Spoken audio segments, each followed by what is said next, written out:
നമസ്കാരം. വയനാട് പുനരധിവാസത്തിൽ കേന്ദ്രം നടത്തുന്ന അവഗണനയ്ക്കെതിരെ എംപിമാർ പാർലമെന്റിൽ പ്രതിഷേധിച്ചിരുന്നു. എന്നാൽ ഇതിൽ നിന്നും സുരേഷ് ഗോപി ഒഴിഞ്ഞു നിന്നിരുന്നു. അതായത് പാർട്ടി ഭേദമില്ലാതെ എല്ലാവരും ഒരേ മനസ്സോടെ നിന്നിടത്തുനിന്നാണ് സുരേഷ് ഗോപി തന്റെ തനി സ്വഭാവം കാണിച്ചത്.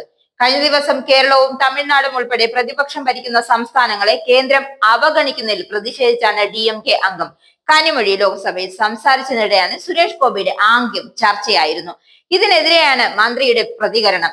സുരേഷ് ഗോപിയുടെ നടന വൈഭവമാണ് കഴിഞ്ഞ ദിവസം പാർലമെന്റിൽ കണ്ടതെന്നും എന്ത് രാഷ്ട്രീയമാണ് ഇതിന് പിന്നിലെന്ന് മനസ്സിലാവുന്നില്ല എന്നും KN ബാലഗോപാലൻ പറഞ്ഞു.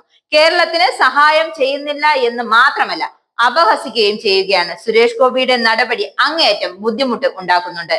കേരളത്തിന്റേത് മുറിവിൽ മുളക് പുരട്ടുന്ന സമീപനമാണ്. കേന്ദ്രം ഫണ്ട് അനുവദിക്കാത്തത് വയനാട് പുനരധിവാസത്തെ ബാധിക്കില്ല.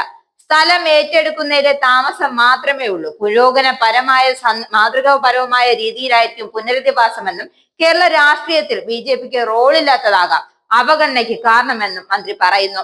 തമിഴ്നാട് എന്നതുപോലെ കേരളത്തിനും അർഹമായ സഹായം നൽകുന്നില്ലെന്നും കനിമൊഴി പറഞ്ഞപ്പോഴാണ് തൃശൂർ MP കൂടിയായ സുരേഷ് ഗോപി ചിരിച്ചുകൊണ്ട് കൈമലർത്തി കാട്ടിയത്. നന്നായി പഠിക്കുന്ന കുട്ടിയെ ക്ലാസ്സിന് പുറത്തു നിർത്തുന്ന അവസ്ഥയാണ് ഇപ്പോൾ കാണുന്നത്. എല്ലാ മേഖലകളിലും ഉയർച്ച നേടിയെന്ന കാരണത്താൽ ജനങ്ങളെ കുറിച്ച് ചിന്തിക്കുന്നതിനാലും നല്ല കാര്യങ്ങൾ ചെയ്യുന്നതിനാലും തമിഴ്നാടിന് തുടർച്ചയായി കേന്ദ്രത്തിൽ നിന്നും അവഗണന നേരിടുകയാണ്. ഞങ്ങളെ പോലെ അയൽ സംസ്ഥാനമായ കേരളവും അവഗണന നേരിടുന്നുണ്ട് എന്നാണ് കനിമൊഴി ലോക്സഭയിൽ പറഞ്ഞത്. ഇതിന് പിന്നാലെയാണ് കനിമൊഴിക്ക് എതിർവശത്തിരുന്ന സുരേഷ് ഗോപി കൈമലർത്തി കാണിക്കുകയായിരുന്നു. തുടർന്ന് താങ്കൾക്ക് രണ്ട് കൈയും വിരിച്ച് കാണിച്ചല്ലോ, സമാനമായാണ് കേന്ദ്രവും തങ്ങൾക്ക് നേരെ കൈവിരിച്ച് കാണിക്കുന്നതെന്നാണ് കനിമൊഴി മറുപടി നൽകിയിരുന്നത്.